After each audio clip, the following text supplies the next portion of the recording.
环球大战线深入世界最前线，全球各地的观众朋友，大家好，我是叶思敏。节目开始，我们欢迎来宾陈立伟、蔡正元、蔡委员。思敏好，大家好。国际情势专家赖岳谦老师。主持人好，观众朋友大家好。陆军退役少将厉正杰将军。思敏好，各位观众大家好。好，观众朋友，所以今天节目一开始，我们要来赶紧关心在中东的情势。最新消息，伊朗呛川普说：“你小心了，这个子弹这一次不会飞偏哦。”那么另外一方面，美国则是出动，现在准备出动它的航母，还有驱逐舰要同步进场到伊朗的周边吗？中东战火现在正式的，难道开战进入倒数吗？我们要赶快来看到，因为这是路透社传出来的一个最新消息，1月14号，他说美国总统川普可能会在24小时内就会对伊朗来进行军事行动了。川普再补一句，他说已经获得了现在伊朗将会停止杀害示威者的一个保证。所以川普说呢，接下来会不会行动，主要还是要看事态的发展，再决定是否采取进一步的行动。川普一讲完，再加上路透社的报道，我们赶快来看到伊朗立刻发布了这个最新消息，这是他们的国营电视台播出的一个画面，说呢，美国总统川普造势遭遇上次呢暗杀未遂的一个画面，他把它播出来。那么他又特别警告说，这一次子弹是不会飞偏的哦。威胁的意味非常的浓厚。节目一开始要特别请教赖老师怎么看了？这一次伊朗的国营电视台等于是直接威胁警告川普了。那川普现在还在说要看看事态的发展，到底他是缩了还是兵不厌诈，有可能让伊朗放下戒心，然后会进行攻击吗？赖老师怎么看？我们用白宫的发言人的说法来说哈，他说什么事情都有可能发生，也可能什么都不会发生。那么到底会发生什么情况，就看川普的脑袋在想什么，由他来做决定。他好像故意要弄得说哎呦深不可测，完全在川普的一念之间的这样的一种态势。可是如果您根据路透社的一个报道，它是1月14号的报道，说24小时，现在已经15号了，那也就是说过了啊，那还是没发生。川普为什么会突然间漏了这么一段话，说有利人士？那他的意思是，可是他前一天又说，我们已经中断了跟伊朗的所有的对话管道。他有自己说的哦，那是13号，他在飞机上说，我们已经不跟伊朗有任何谈判了，啊，所以这是一个最后的一个通牒。走到那个抗争场上的这个伊朗的民众兄弟们啊，他讲的是爱国者的伊朗人，那我把它翻译成为兄弟们，挺住、撑住，不要离开你的街头啊，去占领这个伊朗的这个机构，也就是说革命吧，造反吧。我美国的军队已经正在路上。好，那我们就来看了。结果您知道，人类间最有趣的事情发生了，突然间，欧洲、美国的所有的媒体有关于伊朗的抗争的新闻报道跟画面消失了。我连2天一直在搜啊，我上这个美国的直接的网站，不管是 CNN 啊，或者是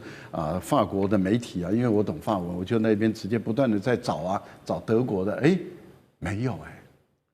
就是原来中央市场供应的同一个画面，为什么我会说同一个画面、同一个影片？说伊朗的有17个省，一半以上的省都爆发了示威抗议活动，是，而且死的人数堆积如山然后到处有抗争。可是您有没有注意到，画面就是那2幅，影片就是那几张，就是那几个影片。这很奇怪，17个省各个地方都发生，怎么会只有那几张画面、那几张照片、那几个影片？这代表什么？有一个中央厨房在供应，满足各媒体，而并不是各媒体的记者到各个城市，到各个省市，甚至在一个城市里面的不同的角度来拍，因为每个用的都同一张画面，这个代表有鬼，有鬼就代表我在欧洲待那么久，在他们的研究单位待那么久，我就知道中央厨房在制造东西供应了。结果他们发现这个认知作战搞大了，好像真的要打起来了。那伊朗政权又推翻不了，因为目前来讲看起来是推翻不了。推翻不了，美国又不愿意派地面部队，陆战队也不派，步兵也不派，那你也没有准备好，你要大规模的进入到伊朗，你想想看，打一个阿富汗13万的军人，打一个阿富汗你都要10几万的军人，你打一个伊朗，你要多少万的军人进来？伊朗有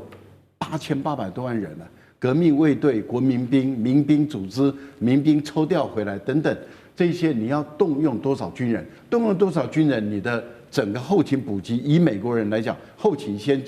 行，军队后上的情形下，你不可能派地面部队，你也不可能斩首行动，因为德黑兰很内陆，你的飞机飞不到，那么你的飞机可能就会被打下来。而且德黑兰跟委内瑞拉不一样啊，委内瑞拉是不敢打啊，美军告诉你说，你如果打我这边干掉了，俄罗斯也没有帮这个委内瑞拉真的把 S-300的防空系统建立起来，可是伊朗却有啊，伊朗有防空系统，确实有好，而且可以打。那在这样的一个情形下的话，美军他怕进去以后，如果死伤惨重的话，这个对特朗普来讲，他未来该怎么交代，跟国人怎么交代？所以这些态势已经越来越摆明了，地面部队不敢派。然后你说派轰炸机、战略轰炸机，你战略轰炸机总是要转场嘛？你难道再派一个 V-52的这种隐身的战略轰炸机？那你要炸什么？炸的那些东西就能够让这个伊朗的政权就瓦解了吗？很难吧？我还没听过这种战略。我相信杜黑的这个空权论曾经发生过，那是发生在塞尔维亚，而且炸了几个月，炸了多久的时间，才让塞尔维亚的这个政府屈服。但是怎么可能因为伊朗就这样炸了一下以后，他们就屈服说，哎呀，我投降了，我的政权交出去，这不可能发生的事，一切都不能发生。那请问一下，你动武的意思是什么？军事行动的意思是什么？军事行动要有一个战略目标，目标是什么？你是要挑起更大的战端。如果伊朗在因为你对我采取军事行动，我挑起以色列跟我的战争，以色列说我这一次我作弊，我坐山观虎都我不介入。但是如果伊朗可以主动挑起我，伊朗如果炸了我以色列人，我不打不行啊，那就变成宗教战争。一旦成为宗教战争，中东地区陷入混乱，这些都要考虑吧。所以我个人是认为什么都没考虑，然后就是川普说我要打，我要打，我是觉得虚张声势而已。等到声势虚张完了以后，给自己找一个下台阶，说有利人士告诉我，说哎，这个他们已经停止镇压了，所以意思也就是不动了吗？所以我个人是觉得，以目前来讲，川普他本身骑虎难下了，因为如果真的死伤人数到5、6千人的话，你却没有任何出兵，那你当时画的红线就是假的。是好，难道现在这个包括示威活动，整个来说都是美国方面在自导自演吗？目前我们看起来，确实美方还是以喊话的成分居多。因为川普呢持续的喊话之外，其实来自于华盛顿邮报的报道说，川普他之前在1月12号已经私下的向这些欧洲的盟友索取伊朗境内的潜在打击目标的情报，锁定的不是大家所想的核设施，而是他是想要锁定的是这一次主导镇压杀害示威者的伊朗政府的一个高层。那白宫圈内人士说，到底美国会不会动手呢？现在答案是说，川普对于现在就动武的兴致是低于去年打击伊朗核设施的。他们预估这一次动武的几率就是一半，50%左右而已。我们也来看，除了在政治动机上面来做解读，我们也来看到现在美国在军事上有派出寄出了哪一些武器。首先是看到的是航母打击群，因为先前一直都没有出现嘛。现在确定的是说，原本在南海巡弋的林肯号会在已经低调的慢慢现在往中东的方向去，那预估可以1周内抵达伊朗的外海。再来就是美军的说呢，1周之内会调派2艘伯克级飞弹驱逐舰也会前往伊朗。另外，位于卡达的这个乌代达空军基地也传出进入了备战的状态。等到林肯号真的抵达了中东之后，美国就有足够的战力对伊朗发动军事打击吗？川普接下来会选择这种斩首式的精准打击伊朗高层，还是别的手段？厉将军又怎么看？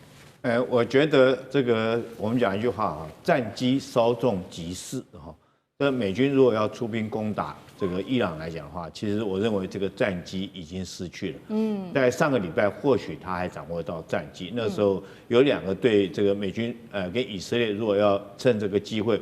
攻打伊朗来讲的话，我觉得实际上面比较好。第一个，我们看到伊朗为头的这些所谓的这个组织哈，包括到叙利亚，包括到这个黎巴嫩真主党哈，这些大概一个一个都被美军拔掉了。那美军这时候他外围力量没有，这时候攻打它确实是一个比较好的一个机会。第二个啊，趁着这个伊朗自己本身因为通膨的问题产生了这种暴动，而且暴动范围好像很大。规模也很大，哈，这是确实是一个动手的一个好时机。那上个礼拜我们听到美军来讲也动用了 KC-136和这种135的加油机，还有他用 C-17运输机运了大量的装备跟武器哈，到达所谓中东地区美军的基地在这边，那感觉上面好像有要攻打伊朗的态势，那甚至于他的三角洲特种部队也进去了。那时候我认为可能采取的是一种所谓的斩首作战，针对的就是这个伊朗的精神领袖哈，这个哈美内伊来实施斩首，或者是针对他的核武的设施哈来实施定点的一个清除。但是我觉得在今天，如果情况已经发展到这时候，我觉得战机已经稍纵即逝了。怎么讲呢？美军我认为最重要，他没有做好开战的准备。我们从2件事情看得出来。你知道，如果说是要大军作战，第一个最重要是战备集运。美军那时候去攻打伊拉克的时候，总共花了3个月的时间做战备集运，将战备物资部队调动前往这个伊拉克那边去。然后这个美军这一次，我们看到他动委内瑞拉，我们看到他除了说福特号的航母之外，还动用了所谓硫磺岛号2栖攻击舰，也大量的 F-22、F-35哈，甚至于 B-2轰炸机，然后甚至15000多名的陆战队士兵，那只为了捕捉委内瑞拉。军事作战一定是一种以狮子搏兔的方式，才能够确保作战胜利。如果你只有50%这个胜利的机会，我觉得这时候如果贸然用兵，那是置之于死地哦。那我们在俄乌战争，俄罗斯当初动手之前，也是在那边做了将近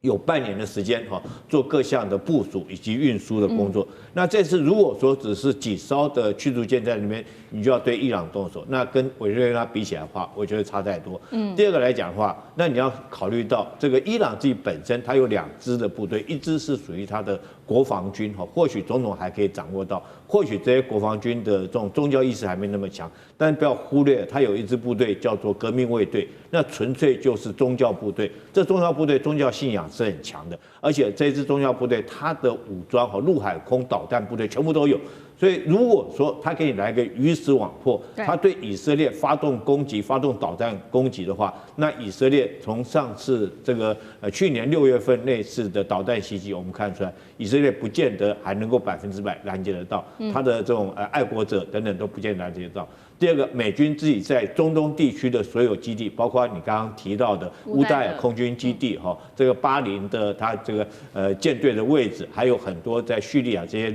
基地，也都在这个伊朗的导弹射程范围之内。那这些川普要冒着这个官兵和牺牲的这种危机，然后来这个发动这场战争。你要知道，如果万一这个哈美内伊来一个鱼死网破，对美国来讲的话，是讨不到好处的一场战争。好，谢谢厉将军。延续厉将军刚刚帮我们特别提到的有关于美军的这个军事行动，因为现在在讨论的问题就是说，虽然航母好像要往已经在往这个中东的路上走了，但是现在也在说，就算林肯号就位，美军仍然是有一个致命的现实，他们得要面对的，就是会不会没有足够的攻击跳板呢？包括了《华尔街日报》也这边做了一个揭露，说以沙烏地阿拉伯国家为首的这个波斯湾国家，正是在私下游说川普千万不要对伊朗动武。更关键的是，我们知道沙烏地阿拉伯他的态度一向比较跟美国好，但是他这一次拒绝让美军使用他的境内基地作为跳板。其实沙烏地阿拉伯从2战之后一直是美国在中东最铁的一个盟友之一，这一次他却私下向德黑兰表示说他不会介入美国跟伊朗的冲突，原因就是要回到2023年。当时因为中国大陆北京的斡旋，让沙烏地跟这个宿敌伊朗完成了历史性的破冰和谈，甚至他们还恢复了建交。这也是为何这一次沙烏地他不挺美国去出兵伊朗的重要原因。所以可以说，中国在2年前促使了沙烏地跟伊朗的和解，等于现在是替德黑兰化解了一场战争风险吗？委员又怎么看？委员怎么看？我们先评估一下，如果美国、以色列要对伊朗进行战争攻击的时候，它怎么攻击？它一定只有空中攻击，不会有海军，不会有陆军。陆军、海军是不现实的。空中攻击呢，就要有战斗机、导弹跟所谓的轰炸机，尤其轰炸机效率最好，因为伊朗根本就没有防空武力，所以轰炸机是最适合的。那可是问题来了，轰炸机没有办法在航空母舰上起降。只有战斗机可以，那战斗机可不可以对地攻击？可以，可载弹量很有限，没有办法达成贝鲁特大轰炸那一种轰炸的密度。那现在要轰炸什么？一定是轰炸这些教士集团的首脑，轰炸革命卫队的首脑，轰炸他的导弹弹药库，轰炸他的核设施，一定是轰炸这些地点。但这个地点要的弹药量很多，美国到底够不够？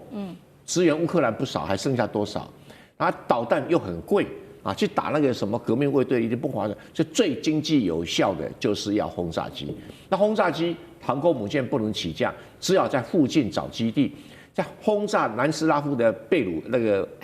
特的时候，不是贝鲁特哈，那个米洛塞维奇的时候啊，那个轰炸因为附近都有机场可以用，所以轰炸机起降就很快，100-200公里，100-200公里，每天起降很快，所以49天啊。把这个塞尔维亚几乎打烂了啊，所以最后只好投降。而且这轰炸啊，精密度要尽量不损及民间的生存。那所以它的这个轰炸机的这个要飞得比较低一点哈。那对于这个在伊朗周遭就有困难了。以色列飞到那边1600公里啊，你从那个沙特阿拉伯飞到那边也是1000公里啊。那这么远的距离，你该怎么办？再来，如果是沙特阿拉伯不提供基地给你这个美军的话，你又该怎么办？对，那你顶多只能从伊拉克起飞去攻击。那伊拉克起飞去攻击，伊拉克的基地又很容易，因为太近了，又很容易被伊朗用导弹给攻击。你怎么去防止？所以只要沙特阿拉伯不配合，就会给美军带来很多很多的困扰。那为什么沙特阿拉伯会不配合？就是因为前一段时间中国大陆这个协助沙特阿拉伯跟伊朗和解，这两边的和解是国家对国家的和解，也是教派对教派的和解。因为沙特是逊尼派，然后伊朗是什叶派，这两派几乎是死敌啊，但是竟然能够在中国的斡旋底下，双方面达成谅解，而且还对标说，过去你对我做什么，我对你做什么，一对出来，都是别人做的，所以就心结就放下来。所以沙特阿拉伯不想要再进入跟伊朗的敌对状态，所以他不愿意配合美国是可以谅解的。那这样一来，美国到哪里去找轰炸机的基地啊？对。那美国现在其实航空母舰也还没集合到那一边，所以对伊朗的攻击还要做一番准备工作才行。好，谢谢委员。谢谢。那我们休息一下，马上回来。地缘政治、美中之争、战略价值、强权崛起，小国生